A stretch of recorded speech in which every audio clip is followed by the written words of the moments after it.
If you go home after this meeting and you call someone that was on the team to vent and debrief, then you were not open and honest in the meeting.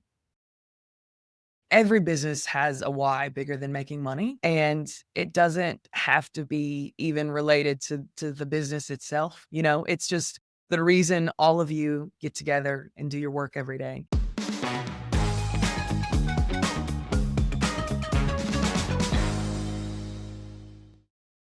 Welcome to another episode of Better Business, Better Life. I'm your host, Debra Chantry-Taylor, and I'm passionate about helping entrepreneurial business owners and their leadership teams lead a better life.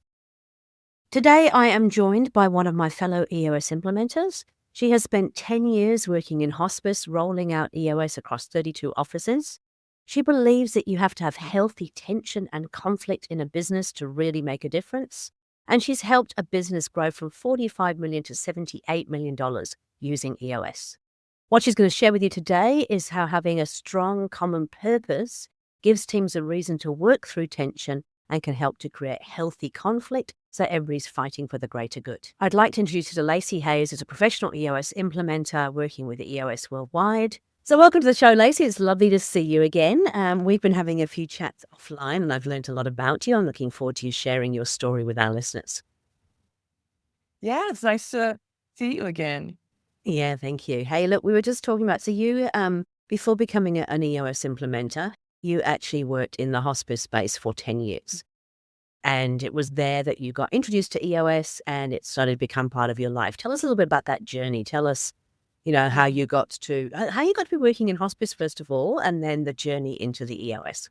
So for hospice, it really wasn't anything intentional. For how I ended up in hospice, I was looking for marketing, communication, sales positions whenever I was applying for jobs, and it just so happens that I was able to get this job at one of the most amazing companies I've ever worked at, and I still think they are just phenomenal at what they do.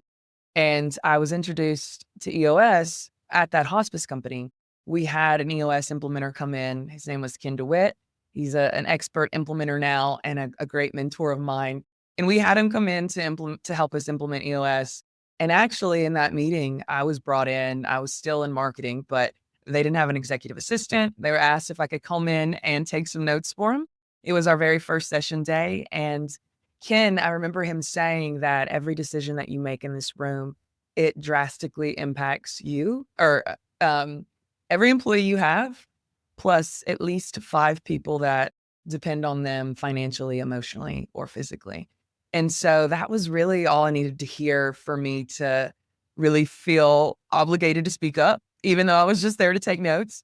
So once we hired an executive assistant, I still stayed in the room on the leadership team, and I had a rock 90-day priority to help deploy EOS through our 32 offices, and I would lead EOS quarterly sessions for our 4 regional teams. And after 10 years of doing that, I decided to take a leap of faith and do this full time on my own. And I feel just so grateful to do this work. I love it. Yeah, I'm the same. It's been a game changer for me. I mean, I've been coaching for sort of 20 odd years and running businesses for 30 odd years, but the EOS tools just brought some real clarity to the work that I had been doing and a framework that was easy, but not necessarily, simple, not necessarily easy, I think is probably the right way to say it. It's very, very simple. It's not necessarily easy, but it gives you that framework to work within. So, okay, at the hospice, I mean, how big was this hospice? So we were around 400 employees when we first started. So a little bit larger than your typical EOS client, but the framework was still perfect for us. And actually, we had operating systems and frameworks that we utilized, but they were, talk about simple, they really weren't that simple. And they accomplished pretty much what EOS accomplished, except for it was in terms that everyone in our organization was able to quickly pick up without having to do a bunch of research on business strategy or execution tactics. Mhm. It is funny, isn't it? There was a lot of systems out there, and they're all very, very good. Nothing wrong with any system is better than no system for sure. But a lot of them do get quite complicated, and I think that's the challenge. Is that for an organization with 400 employees, you'd have all different types of people, wouldn't you? Everything from somebody who's working as a nurse on the floor to somebody who's working in administration, and having a common, simple language that everybody can understand is just a game changer. Yeah, yeah, it really was. Mm. So tell me, so in terms of the EOS implementation, you had Ken. I mean, Ken's a wonderful person. We all love Ken. But what was it about the EOS toolbox? What was the tool that really changed things, I suppose, in that business? Really what changed it the most was likely the meeting pulse. So having those rhythms and having departmental meetings, having each office have their own meeting, the level 10, the weekly level 10s, the quarterly EOS sessions, just giving a set aside time for everybody in the organization to call out an issue and to contribute to solving that issue. I think it was really empowering. I think it brought a lot of equity to the table in terms of making sure everybody's voices were heard. And then also just really leveraging all of the passion, intellect, best practices throughout the entirety of the organization. So that meeting pulse, keeping us on track, but then just getting the buy-in and the feedback from everyone. I know it's just meetings, but the agenda of them and how they're structured can just be really impactful, and it really helps people feel seen, heard, and empowered. It is interesting. I mean, if people don't know what the level 10 meeting is, I would highly recommend that you Google it and have a look for it. It is a very, very simple structure, and every level 10 meeting, regardless of what level they're at in the organization, follows the same agenda, happens on the same day, same time, starts on time, ends on time. But as you said, it's actually an opportunity for everybody to have input, not only in raising the issues and opportunities, but actually in solving them as well. And it's that level of engagement that really gives you the accountability and the commitment that then leads to the results. So they are phenomenal. So, we start with the level 10 meeting at the leadership team. And I know that I've certainly a lot of clients going to go, oh, yeah, it works really, really well for us. But, people on the shop floor, they don't have the time. They're not really interested. They don't need to attend a meeting. And of course, I have my answer for them. But I'm just interested to hear from you because you rolled it out throughout the whole organization. What was the benefit of having those regular meetings and how were they perceived in the beginning and then at the end? I think it was in the beginning rolling them out. And the first thing was, oh gosh, another meeting. And so what we immediately did was get rid of some of the other meetings that we had because we thought, most of what the level 10 agenda covers, some of these other ancillary meetings that we have really don't need to exist anymore. So that was the first thing we did was get rid of some of those other meetings and let EOS and the level 10 meeting replace that. But then also it was just, I think they easily saw the benefit in having the meeting because there's a lot of times where, the issue solving kind of goes to, you know, the manager rather than the vertical team that they have. So, it really helped prevent the triangulation in our offices. So there, we had clinical operations and sales in every single office. And so there's always going to be tension there and competing priorities. And having a designated space for that team to get together and work those issues out on their own instead of asking management for input, I think really helped kind of cut through some of the noise and some of the distractions that came prior to implementing that. Okay, And fantastic. they loved it too. They loved their level 10 meeting. Yeah, so the level 10 meetings and the meeting pulse in general, 'cause it's not just level 10 meetings, as you said, it is the quarterlies, it's the annuals, it's having that whole kind of regular check-in teams is certainly a major game changer. In terms of, when you've got a large organization like that, you've obviously got people who are very bought into the cause and so probably quite naturally share the core values, are very passionate about what they're doing. How do you make sure that you have the right structure in an organization like that? Because it must be a challenging work environment and just keen to hear a little bit about your experience about structure within the organization. So structure in terms of like our accountability chart and in that regard. And there's so hospice is interdisciplinary. There is a social worker, a chaplain, nurse, CNAs, hospice aides, as well as physicians. So there are a lot of different ways that you can structure that. And how we went about it was to structure it by operational team. So we could do all sales report to each other and maybe social services all report on up the ladder. But we thought that the best way for collaboration is to have that interdisciplinary team all stay together and report to one manager. So it really helps kind of prevent those silos. because so much about hospice is the collaboration of care. So anything that we could do to prevent the disciplines to become fragmented was really important to us. So whenever we created our accountability chart and our structure, we wanted to make sure that collaboration was reflected in our structure as well. I think it's one of the things that I enjoy about the EOS tools. When they people often say, "Oh, EOS, it's very cookie cutter because you're all following this framework," but it is just a framework. The accountability chart that you might put together for hospice will look completely different to an accountability chart for another organization, and it's not about being prescriptive in terms of what you do. It's more about, here is the tool that can help you pull this all together. How you do that is what is best, greater good of the company. What's the best structure for the company? What is likely to work? Yeah.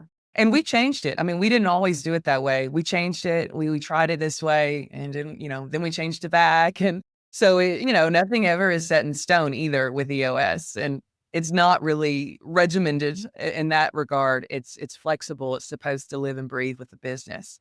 And I appreciate that as well in terms of just always improving. So whatever the best thing that needs to be done is what we'll do. Yeah. And I think it's a common misconception is that, that you set this stuff up and once you set it up, it's set in stone and nothing changes. But it's actually just the opposite. It's called the entrepreneurial operating system for a reason. And it's designed to grow and change with the business as the business grows and changes. And we know the people who might get you to a certain level may not be the roles and the people that will get you to the next level. So it's really important that you actually check in regularly and make sure, is it still working for us? What can we do to actually tweak that? What needs refining? Yeah. That's actually one of my favorite things about running a systematic business is that if you're constantly repeating those same steps, those same proven processes, it makes opportunities for improvement become so much more obvious. And then you're able to spot those patterns and spot those trends because you are operating in a more cyclical, repeatable manner. So I just feel like the opportunity to find improvement is a lot more obvious whenever you are doing things in the same fashion, in the same pattern, in the same rhythm, in the same flow. And process. I mean, that's probably one of the biggest components, if you like, of EOS. And a lot of businesses, I think, struggle with this if they've got, I guess maybe in a more established, bigger business, not so much, but definitely in the smaller businesses, they've been so used to being sort of multidisciplined, everybody jumping in, everybody kind of helping out, that there hasn't been a way to structure the process. And I think I heard you say earlier on in one of our conversations, if you can get the process right, it means you'll focus on the process rather than the people in terms of the way the business run. Yeah, so that was kind of a personal philosophy of mine. If I am on the leadership team and I'm expected to lead an organization, I want to be harder on processes than I am people, because part of my job as someone on the leadership team is to own the processes in my functional area. And so I want those processes to be as clear and efficient as they can possibly be. One of my favorite questions to ask employees is just, what's the most frustrating part of your job? And how can I create a process to eliminate that frustration? Or if there's a particular complaint that we're getting or customer service issue, well, what's in the process? Obviously, if this is happening often, then it's not as clear, it's not as easy as I thought it was. So what can I do differently? How can we change the process and change the way we train people on it? And that way we can retain those right people and help. What I like to do is I want to make it as easy as possible for good people to do good work. So if you're a good person, I'll do anything I can to keep you. And it doesn't always happen, but it's to find the right person in your organization is so important. And I think if your process component is really strong, then it's easier to have people be able to get it and want it and then have the capacity to do it, because it's easy to get it whenever the expectations are really clear, and it's easy to want it whenever it's not frustrating. And then the capacity is just going to be catching people up to speed that might otherwise need to be trained is going to be quicker as well, because training is so clear based on the processes. I love it. Now, you've used the terminology there, right people, and maybe some people listening in for the first time might not know what that really means. This is a bit of an EOS terminology. We talk about right people, right seats. What does that mean? So yeah, right people, those are people that adhere to your core values. They live and breathe by your core values, which are really just the guiding characteristics of your organization. So whatever you want your company culture to be like, that should be your core values. And then all your employees should reflect those core values. And then the right seat is obviously about being in that right role that they excel at, that they're really great at, their God-given talent, unique ability, whatever you want to call it. So they get it, they want it, they have the capacity. Did you ever have any wrong people that you had to deal with? Yeah, I think so. And, it's one of those things. I think it's easy in a growth position, a sales position, and in a leadership position, there's so many things that you have to give your attention to. So if the numbers are good, you might not always address things as quickly as you should. And I definitely think there were times where we held on to a person that was the wrong person in the right seat because the numbers were really good. But it's one of those things we say it'll kill you in the long run, and it really will. The amount of destruction that they're going to leave in their wake is not worth the short term achievements that they'll make. But what I think is really important to note there is that we rarely keep those people intentionally. It's just because we haven't taken the time to really evaluate whether we have the right people in the right seat. If you don't really take the time to slow down and thoughtfully process that, but then the numbers are where they should be, then nothing's going to prompt you to take action. And so that's why having those quarterly conversations and utilizing the tools to have the EOS tools to have those conversations, it made it to where you didn't wait until those situations bubbled up and became too hard to deal with.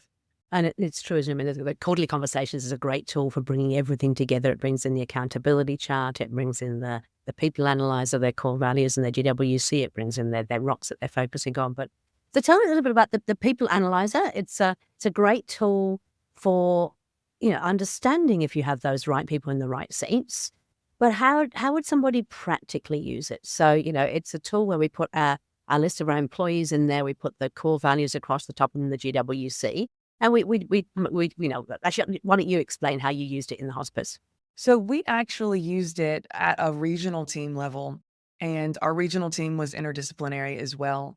And I think, a lot of times with EOS, we roll it out for the manager to do it, but we had the regionals do it as a team because a lot of times there were perspectives that the manager didn't see. And so how we use the people analyzer is you write their name off to the left and then all your core values on the top.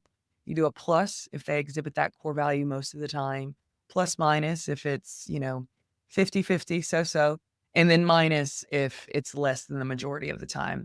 And so doing that together as a regional leadership team, it really helped everyone on the team understand the perspective of why someone might be holding on to someone that they don't think's the right fit. Or I don't know. It also helped us not roll out certain initiatives to solve problems. It really helps get down to the root cause of a lot of problems as well. So being able to utilize that but what we would do before any disciplinary action would happen is to just have a conversation, being open and honest. And we, at the company I was at, we called it care enough to confront. So if you care enough about that person and the business, then you'll confront them with their behavior and hopefully they'll do what they can to rectify it. And honestly, a lot of times in healthcare and in hospice especially, the job is so stressful. I mean, it is a really hard work. And if someone is not acting in accordance to our values or the values that they report to have, I usually always think that's worth a conversation because to me, it's telling that something else might be going on. They might not be happy at their job. They might not be happy at home. But the type of manager I want to be is to have a conversation, figure out what the root cause is for why they may or may not be adhering to those values and figure out how we can get them up to speed and up to standards. Yeah, and that's the beauty of the tool. It is designed to make a leader's job easier to understand what the real issue is and then have the conversations around it, be specific around examples, make sure that we're working, because we all want to see our people perform at their absolute best. And what you're talking about, that care enough to confront, is that the radical candor philosophy, isn't it? It's like actually, if you really care about your people, you do want them to know what's going on, because sometimes it hits them out of the blue. Sometimes they go, I have no idea that is how it was perceived, or I had no idea that the way that I spoke to somebody was taken that way. And so it can be an eye-opener for them, and it gives them an opportunity to improve themselves. And sometimes you learn so much about these people. They have whole lives at home that have nothing to do with their jobs. And then you realize what they're dealing with and what they're having to carry to their work every single day. And then on top of it, this type of work is really emotionally and physically and mentally challenging. And so being able to find a way to kind of combat that fatigue that sets in just from natural work and life. You can kind of do that together between a manager and a direct report by just getting to know them and getting to know what they're going through. I also love the check-ins of the level 10 for that same thing as well. I think it's really interesting. We always start with good news, so professional and personal. And, just starting every single meeting like that, it means every week you're getting a little insight into the personal life of the people that you're working with. And I think that provides a beautiful connection. It builds the trust. It builds the ability to kind of share more vulnerably. The things I find out about the teams I've worked with at times, it's like, wow, I had no idea that's what you do in your spare time. And there's some pretty talented people out there on some of my leadership teams, let me tell you. Yeah. And I say this a lot with my clients. I tell them how my team, I came from, they were a really high performing team. And I feel so grateful and lucky that I was able to work with them. But we were also pretty confrontational, like very high conflict. And I think that's because we were also passionate about the nature of our work. And so I always joke that it was really good for me to hear about their personal life before we got to the debating and the arguing. I need to hear about how they're a great father and they're a great husband and they're doing all of these things that are very deeply human because we were all very respectful of each other, but we still like got heated in there because again, we just really cared about the purpose of our business and we we were all fighting for the greater good. So we had trust and respect in that regard, that's what the intention of this conflict was. But we were definitely a high confrontational team. And I didn't realize how rare that was until I started becoming an EOS implementer and working with other clients. And it's kind of funny. I thought after working in my company and leading these meetings for our regional team, I felt like I really mastered this skill of managing and facilitating conversations that are really emotionally charged and also high confrontation. And that's really not the issue I see with my clients. Really, the issue is creating that environment so people feel comfortable being open and honest and confident enough to have and experience that conflict. I think it's one of the most important bits of work we actually do as an EOS implementer. Sure, the framework, it enables this, but we're actually helping them to get comfortable with being uncomfortable, to understand that conflict is not a negative. It's one of the best things that can really happen if it's done in a caring and respectful way, because that is when you really get people engaged, involved, then they can commit to the outcomes. They have accountability for it. They're going to want to do it. But often I see it, and I think a little bit more so in Australia and New Zealand, which is where I work, because I think Americans maybe have a little bit, are brought up slightly differently, but over here, a lot of passive aggressive type behaviors. And so people will sit in a meeting and nod and agree and go, yes, yes, yes, yes, yes. And then, outside of that meeting, completely different opinion. So part of our role as an EOS implementer is to keep building that trust within the team and encourage them to take those difficult conversations, get uncomfortable, because it will, in the long term, it produces so much better results. Yeah. Well, I'm in the South here in America, and it is definitely very similar to what you said. It is, they are very kind and very, very nice and very polite. And so my team was kind of an anomaly.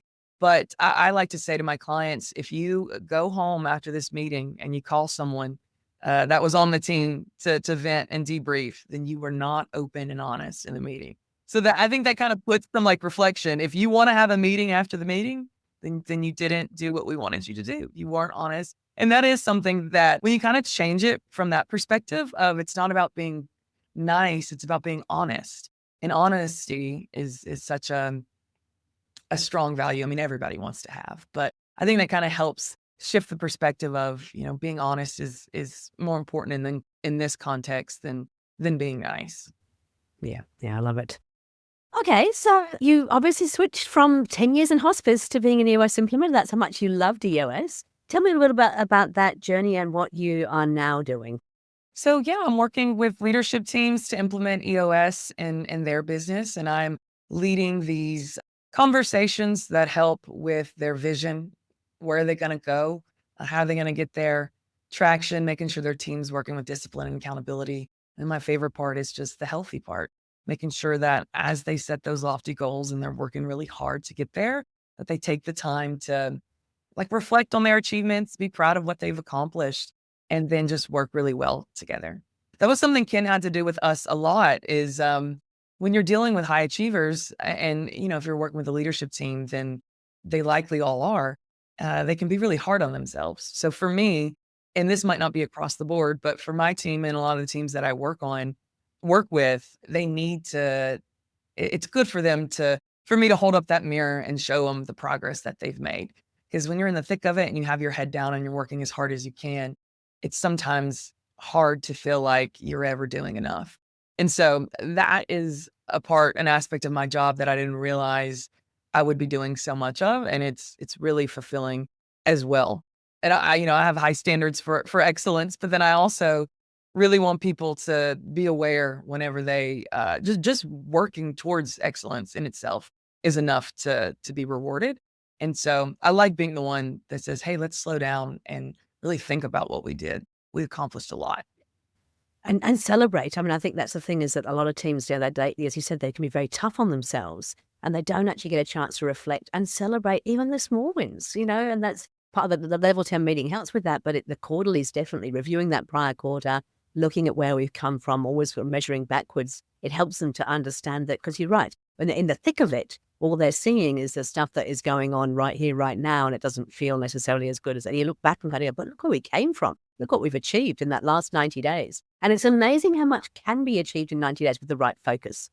Yeah, yeah. And like you said, sometimes they don't even realize how much they achieved. And that's again why it's so important to pause every 90 days. Let's look back. How much did we accomplish? Where did we come from? And where are we at right now? And then where do we want to go? And then just every 90 days, you keep doing that until you eventually get where it is that you want it to be. Lovely.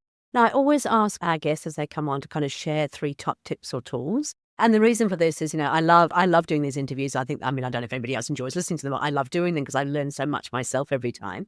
But I do want people to walk away with something they can actually do. Because, I think this happens a lot, even in leadership teams when we first start working, lots of discussion, lots of talk, but no action. And we know that in order to really move forward, we've got to take action. So what would be the 3 kind of top tips that you have for listeners?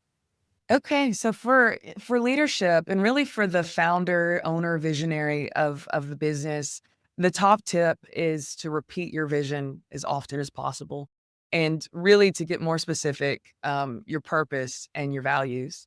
The founder of the hospice that I work for, I actually got coffee with him about a month ago, and he said, "You need to repeat your purpose and your values to the point where you feel like you are annoying everyone.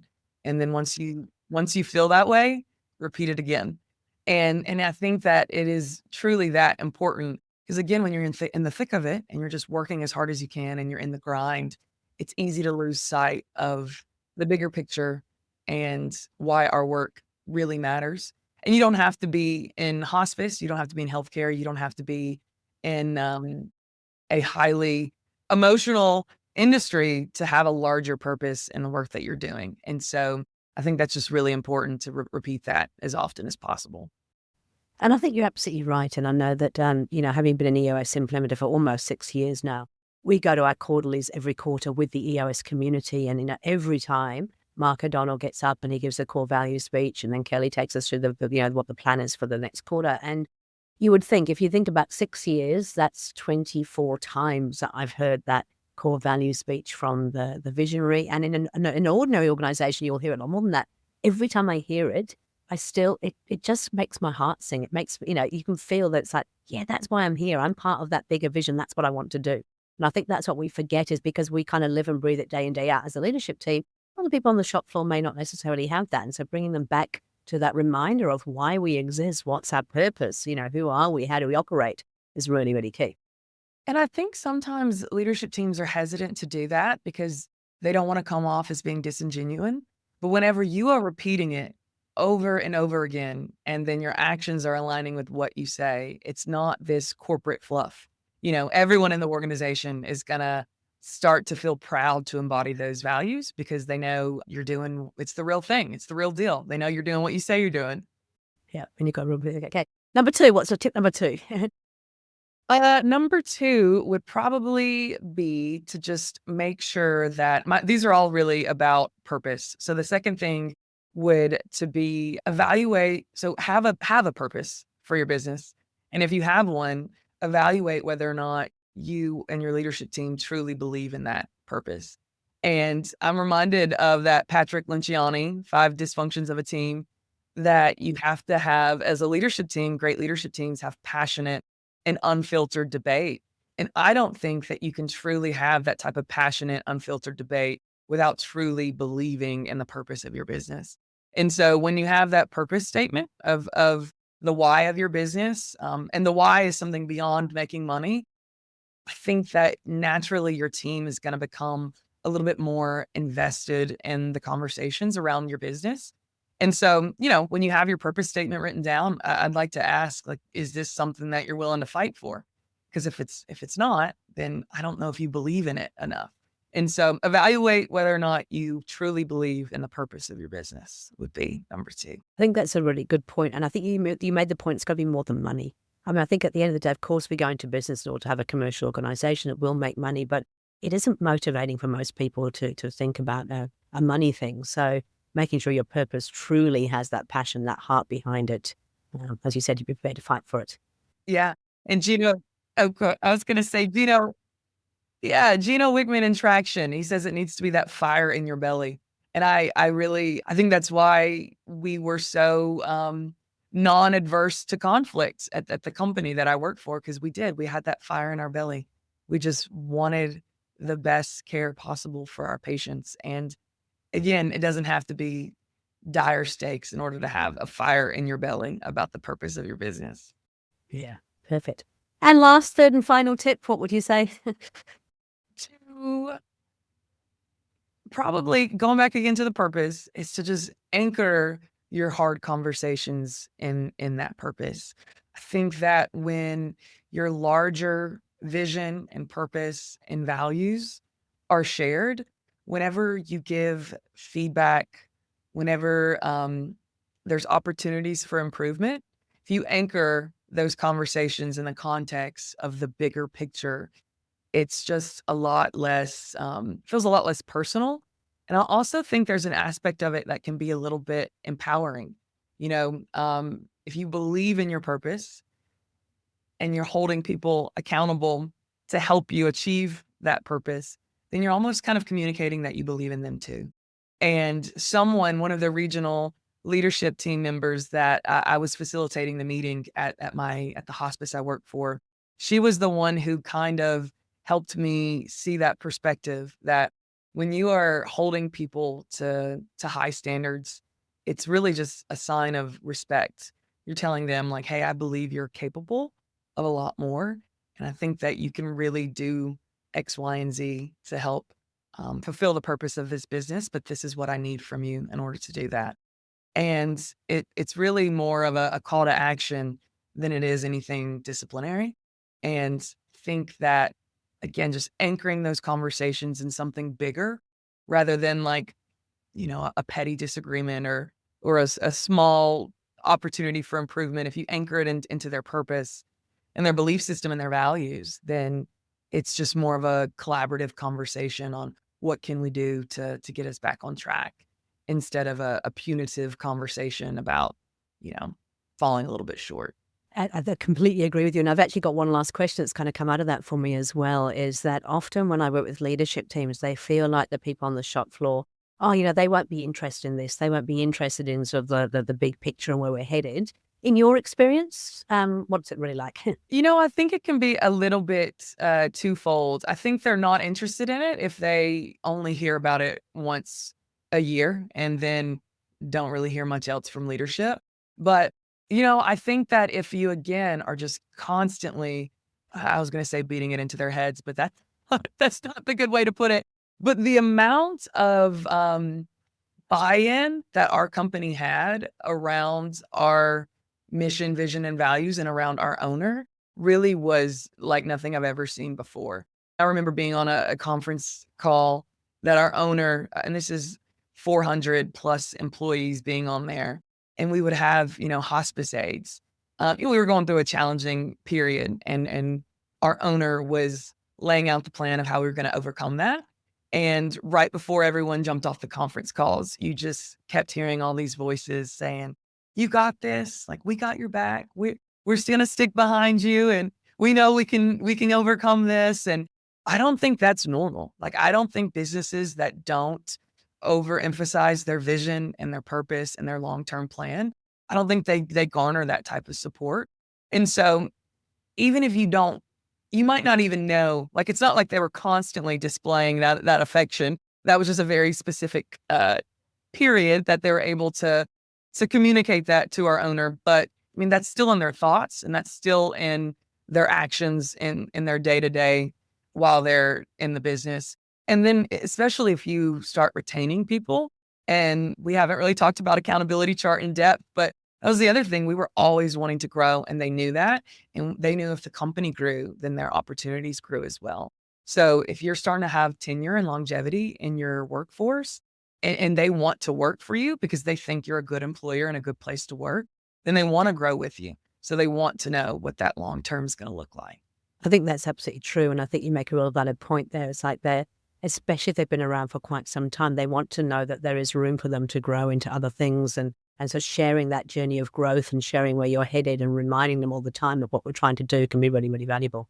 Okay, we've talked about quite a lot in here, but I think, some of the core things we've talked about is, you've got to have fire in your belly. You've got to know why you exist, what you're trying to do, getting those right people who share those core values and want to come on that journey with you, getting them into the right seats to make sure they're actually doing what they love and are great at, and really just that clarity across the organization. That's where I think EOS really brings home the clarity around who we are, what we do, why we exist, where we're headed.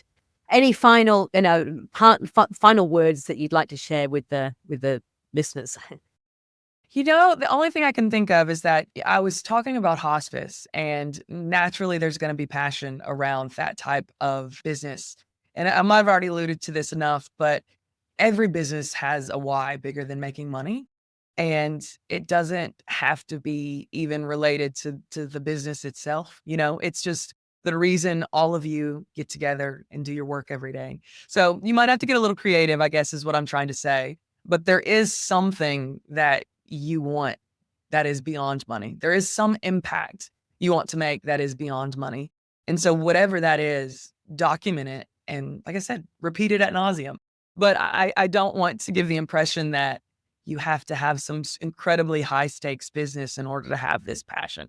So that's really what I'm trying to replicate for my clients is, our team had somewhat of an advantage. We were our purpose was just so obvious. It was right there in our face.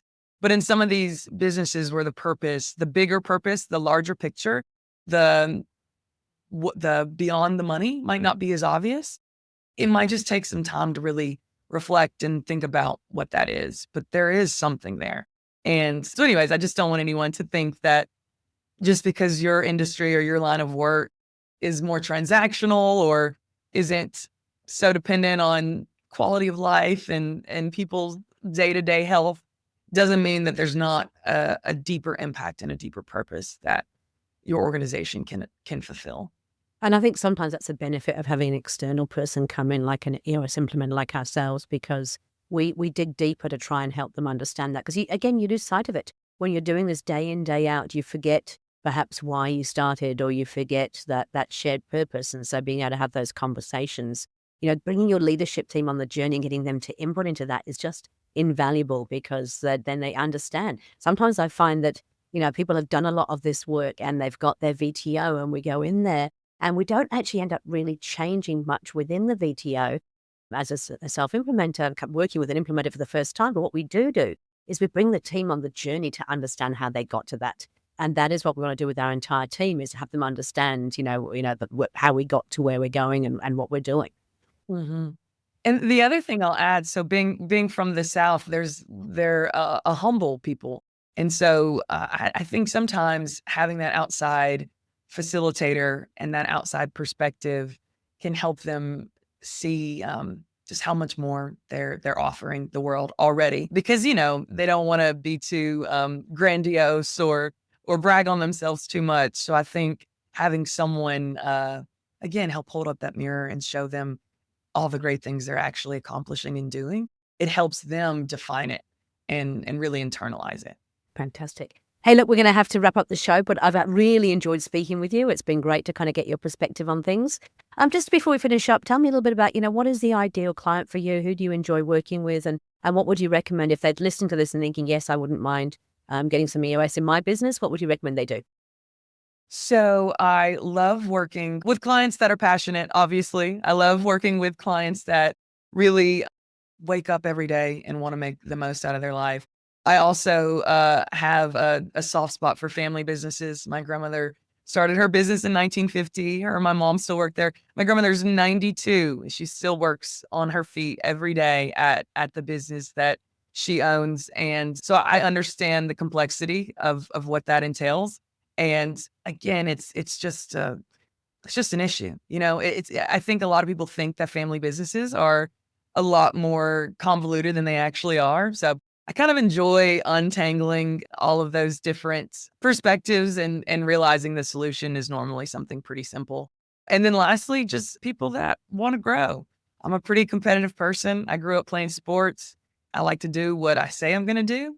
And I like to work with people who do what they say they're going to do. And that's the other thing I like about EOS is that that's not always easy, and that's the point of EOS is to get good at it. So every 90 days, we're gonna say what we're gonna do, and then if we don't do it, we'll figure out how to, word it next time to where we actually do what we say we're gonna do. So anyone that's growth oriented or trying to deal with the complexities of a family business, I really enjoy working with those type of clients.